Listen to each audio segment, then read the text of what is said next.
एक खोटं बोलू बाई, दोन खोटं बोलू, दोन खोटं बोलू बाई, तीन खोटं बोलू. 12 चौकी वाडा, दारात गाडी घोडा, घोड्याला खायला पुरण पोळी, बाई रुपेरी थोडा.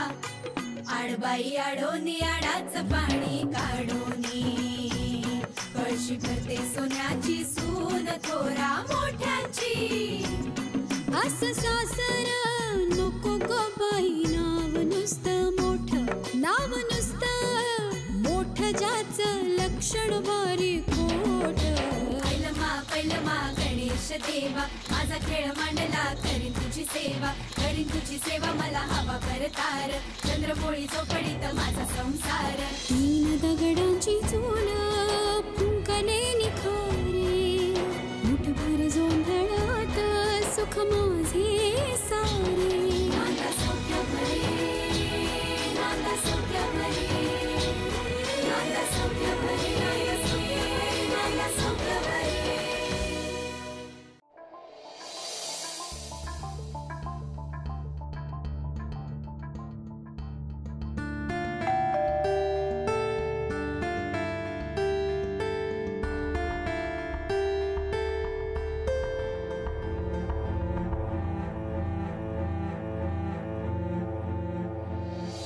तुम्ही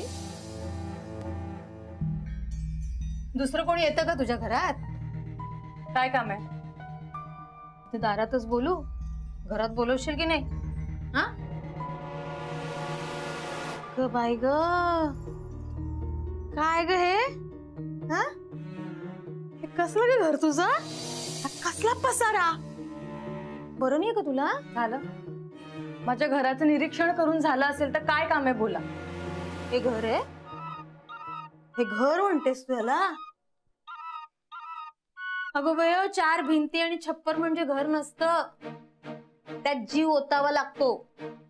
घरातल्या बाईनं मायनं हात फिरवला ना की त्या वास्तूचं घरात रूपांतर होत.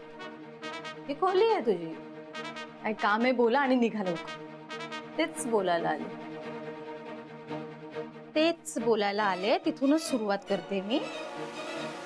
स्वतःचं घर सोडून, संसार उधळून आता काय बहिणीच्या आयुष्याला आग लावायला निघालीस काय ग? हा, जखीण सुद्धा एक घर सोडते आणि मग दाट लावते, तू तर ते पण नाही केलंस ग. हा, आपल्या बहिणीचा संसार उधळण्यासाठी त्या ललिताशी हात मिळवणी करतेस? ओ, काही काय बोलताय वच्ची आत्या? काही केलं नाहीये मी. आणि मला माहितीये ना, माझ्या घरातल्यांच्या नजरेत मला पाडण्यासाठी तुम्ही असं बोलताय. बस, माझ्याशी नाटकं नाही करायचे. त्या ललितासारख्या बायका मी पोळून प्यायले.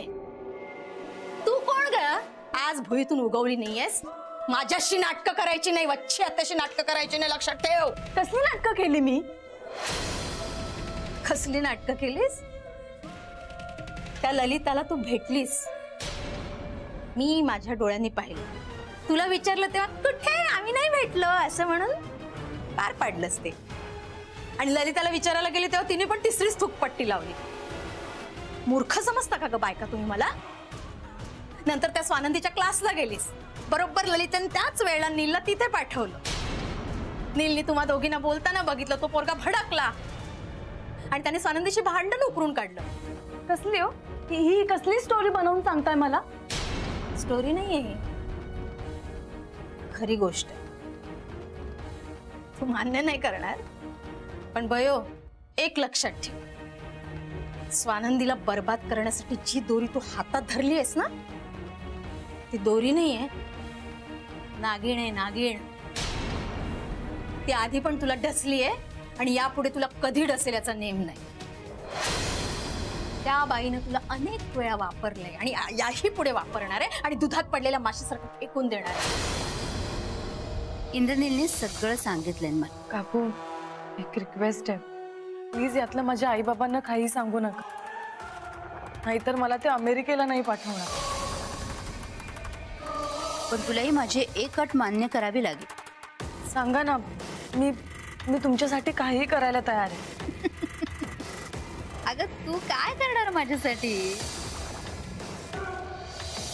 हे खोटे कागदपत्र तयार करण्यासाठी इंद्रनीलनी तुला मदत केली हे तू कुणालाही सांगायचं नाही. पण जर तू त्याचं नाव घेतलंस तर तुझंच पितळ उघडं पडेल. पण ही खोटी कागदपत्र तयार करण्यासाठी तू सांगितलंस ना त्याला. काकू विजासाठी अजून 6 महिने थांबावे लागणार आहे. मग 6 महिने राहा ना सासू बरोबर. सासऱ्याला अंगाला भोकं पडतात का तुझ्या? मी हे लग्न नाही करू शकत. लग्नाच्या मांडवातनं तू उठून गेलीस तर काय परिणाम होतील माहितीये तुला? खोट्या कागदपत्रांवर तुझा व्हिसा झाला हे जर तुझ्या वडिलांना कळलं तर ते स्वतः तुला पोलिसांच्या ताब्यात देतील. मी तुला अमेरिकेला पाठवीन. माझ्यावर विश्वास आहे ना तुझा? गुपचूप लग्नाला भरायचं, कळलं? नील आणि स्वानंदीचं लग्न सुखरूप पार पडण्यासाठी तुला लग्नाला तयार केलं. पण नील आणि स्वानंदीचं लग्न करून ललिता काकूंना असा काय फायदा होणार होता? लोक तर खूप श्रीमंत आहेत, त्यांना कुठलीही चांगली मुलगी मिळाली असती. चांगली मुलगी नाही, मालदार मुलगी हवी होती. मालदार आणि देशपांडे. अगं तुझ्या बाबांच्या नोकरीमुळे तिचा गैरसमज झाला. तिला वाटलं यांच्याकडे भरपूर 2 नंबरचा पैसा आहे, स्वानंदी आपल्या घरात आली की तो पैसा आपल्याला मिळेल असं तिला वाटलं. काय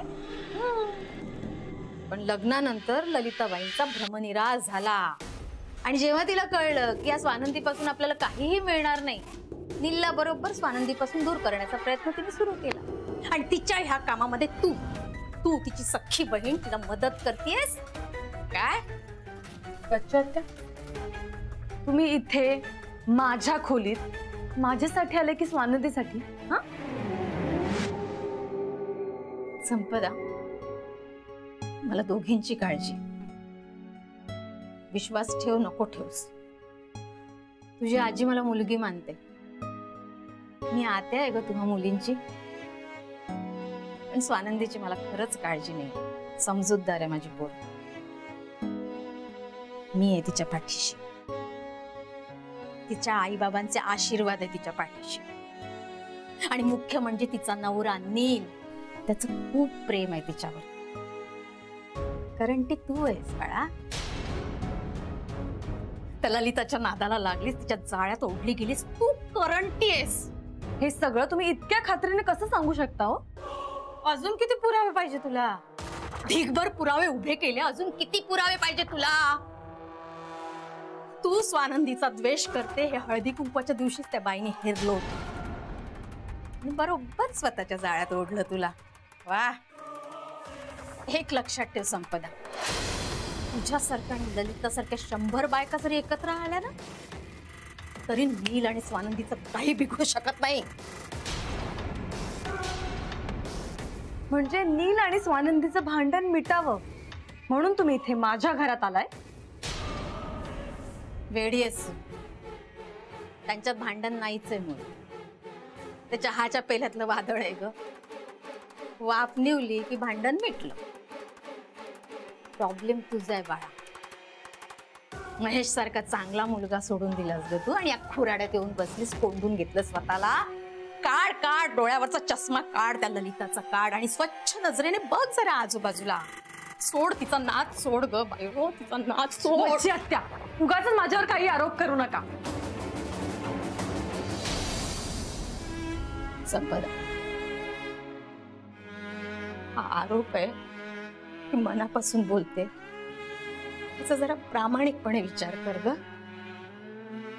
ज्या फांदीवर बसायचं त्याच फांदीवर कुऱ्हाड नाही ग चालवू. नेमकं तेच करतेस, तेच करतेस, तेच करत आलीस आतापर्यंत. मला फार समजतं. असं समजणाऱ्यांची नाही अशी अवस्था होती तुझ्यासारखी. काही अवस्था वगैरे झाली नाहीये माझी. मी व्यवस्थित सुखात आहे इथे. सुखात आहेस? हे हे हे हे सुख का ग तुझं? हे सुख असं असतं का ग सुख? हा, हे हे असं असतं का ग सुख? हा, हे असं असतं? हे हे असं याला सुख म्हणतेस? हे याला याला याला याला याला सुख म्हणतेस तू? संपदा, ज्या बाईचं मन विस्कटलेलं असतं ना, तिचं घर सुद्धा हे असं असं विस्कटलेलं असतं. म्हणून सांगते राणी, त्या बाईचं नाच सोडून दे ग. फार वाईट अवस्था होईल, मातेर होईल तुझ्या आयुष्याचं. खरं सांगते, मी मनापासून सांगते. ना देशपांडे तुला दारात उभं करतील, ना देशमुख भीक घालतील. म्हणून सावध करते संपदा मी तुला. आणि हे शेवटचं. तुझी सगळी जबाबदारी तुझी.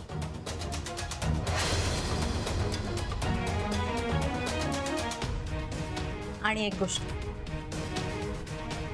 स्वानंदीला बर्बाद करण्याचा विचार सुद्धा मनात आणू नकोस. आणि स्वानंदीच्या पाठीशी मी आहे, वच्छी आत्या. आणि वच्छी जिच्या पाठीशी असते ना, त्यांच्यावर कुठलाच संकट येत नाही. कारण वच्छी नेहमी सत्याची कास धरते. आणि सत्य हा देवाचा प्रसाद असतो.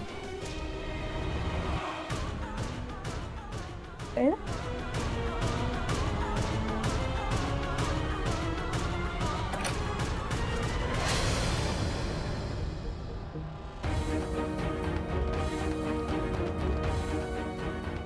हे कुठला चक्रव्यूह आहे? कशात अडकले मी? ललिता काकूने पुन्हा एकदा फसवलंय मला. हळू हळू हळू पाणी पे, पाणी. आणि नंतर वरती बघ. आई, आई काय झालं? किती जोरात खोकल्याचा आवाज आला? ठसका लागला. सवय नाही ना फोडणीचा भात खायची. घास अडकला. फोडणीचा भात? बाळू दादा, आज उपमा करायचं ठरलं होतं ना, मग फोडणीचा भात? वहिनी तुम्ही शांत व्हा. ते ऍक्च्युली रात्री ना खूप भात शिल्लक राहिला होता. स्वानंदी, तुला भाऊजीने सांगितलं होतं ना काय बनवणार, काय करायचं याचा निर्णय माझा असणार म्हणून.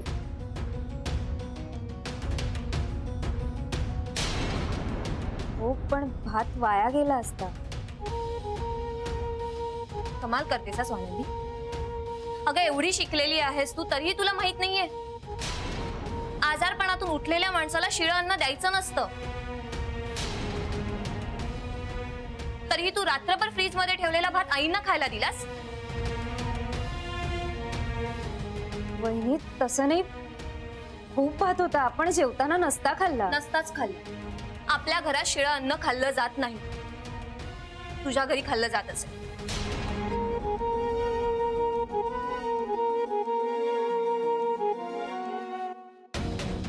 याआधी मी तुला सांगितलं होतं की या घराला देशपांडे घर बनवायला जाऊ नकोस म्हणून. वहिनी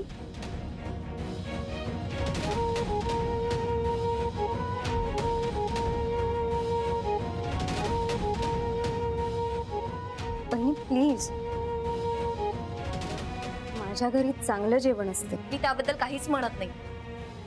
मला फक्त तुला एवढंच सांगायचंय, शिळं अन्न खाल्ल्यामुळे आईना वाताचा त्रास परत सुरू झाला आणि त्यांचे गुडघे दुखायला लागले तर आपण काय करायचं? वहिनी, मी जास्त चुकून भात घातला ना म्हणून शिल्लक राहील. यापुढे तुम्ही लक्षात ठेवा.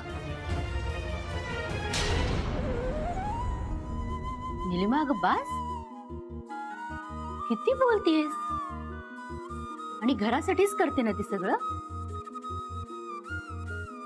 आणि काटकसर ही करायला हवीच. होय, याआधी मलाही पटत होतं ते. पण काटकसर म्हणजे किती आणि काय किंमत देऊन? आपल्या घरच्यांच्या तब्येतीची किंमत मोजून काटकसर करायची आणि तो सगळा पैसा डॉक्टरला द्यायचा. नाही आहे. तुमच्या तब्येतीबरोबर जर कोणी खेळत असेल तर ते मला अजिबात चालणार नाही. बाळू दादा, मी मेनू आईंच्या तब्येतीच्या हिशोबानुसार बनवले. त्यात मला विचारल्याशिवाय कोणीही बदल केलेला मला चालणार नाही. हो हो. आलेच मी.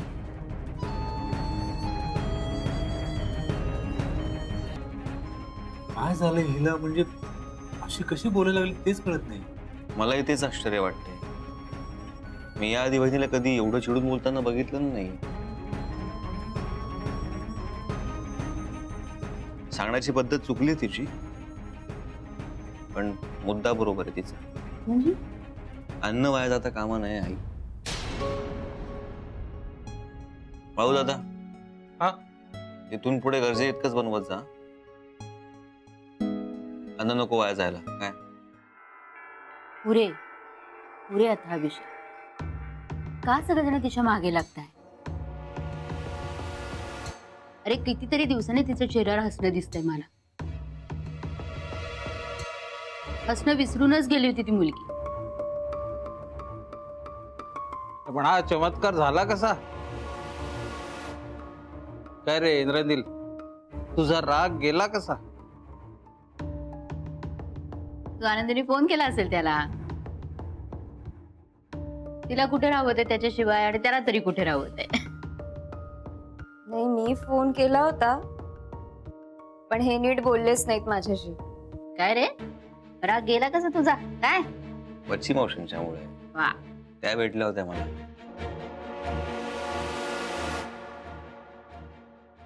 त्यांनी समजूत काढली माझी. मलाही माझी चूक कळली. मग काय, मी सॉरी म्हटलं मॅडमला. पण जे झालं ते बरं झालं. तोंड फुगून घरामध्ये बसूच नाही. हो, मीच तोंड फुगवून बसलो होतो. Sorry I, sorry.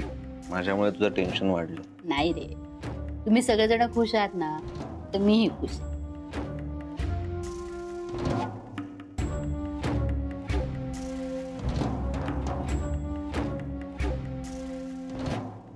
मला टेन्शन तर वच्छे मावशीने दिलंय.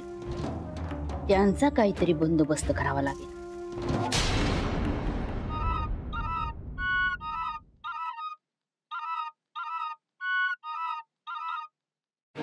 सॉरी वच्छत्या, तुम्हाला वाट पाहायला लागली. काय झालं, निघता निघता ऑफिस मध्ये काम निघा. कामाचीच माणसं तुम्ही. माझं थोडंसंच काम आहे पण अर्जंट आहे, संपदा विषयी. कॉफी दो. वच्छत्या, तुम्ही संपदा बद्दल काही आग्रह करणार असाल ना तर प्लीज करू नका. कारण काय, मी तुमचा शब्द डावलू शकणार नाही. नाही, आग्रह नाही करत आहे वसंतराव, पण काय करू, मनाला ना अशी रुकरुक लागली आहे बाई. ते घरी येऊन बोलले असते मी, पण त्या तिन्ही बायकांना टेन्शन आलं असतं, म्हणून मग मी तुम्हाला इथे बोलवलं. का, काय झालं? नाही म्हणजे संपीनं स्वानंदीला काही त्रास वगैरे? तीच भीती वाटते. संपदा स्वानंदीला अडचणीत आणायला कमी करणार नाही. तुमची मुलगी आहे ती, बोलायला बरं नाही वाटत आहे, पण काय करू बाई. मी काय ओळखत नाही का माझ्या मुलीला? तुमच्या मनात काय आहे ते मोकळेपणी सांगा.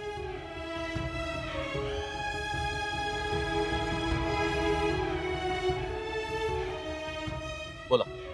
मी काय म्हणते, संपदावर अविश्वास दाखवून तिला आणखी बिथरवण्यात अर्थ नाहीये.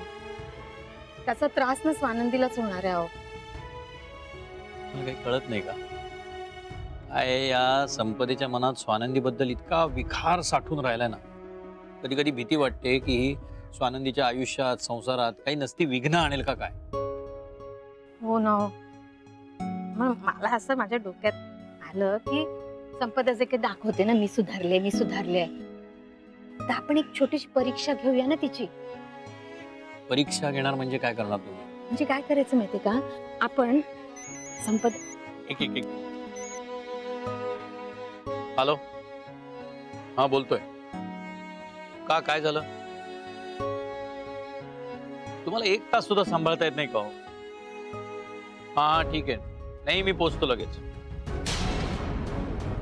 वच्छा, सॉरी, मला ऑफिसला लगेच जावं लागणार आहे, अर्जंट.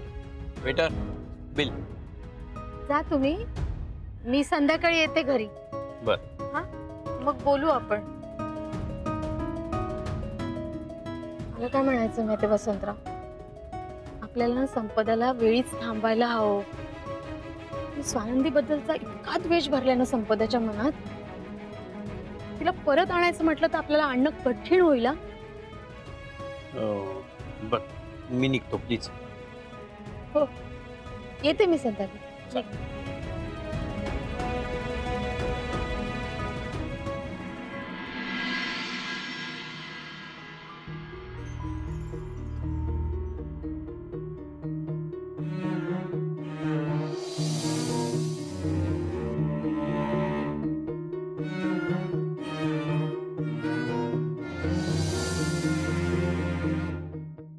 स्वानंदीला बर्बाद करण्यासाठी जी दोरी तू हातात धरली आहेस ना, ती दोरी नाहीये, नागिण आहे नागिण.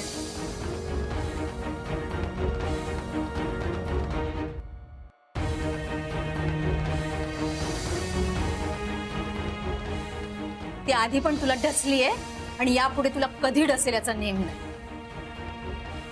त्या बाईनं तुला अनेक वेळा वापरलंय आणि याही पुढे वापरणार आहे आणि दुधात पडलेल्या माशीसारखं फेकून देणार आहे.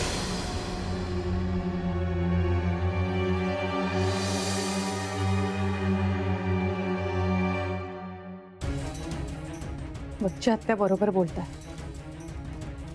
ललिता काकूंनी माझा वापर केला. स्वानंदीला घराबाहेर काढण्यासाठी त्यांनी मला मोहरा बनवला.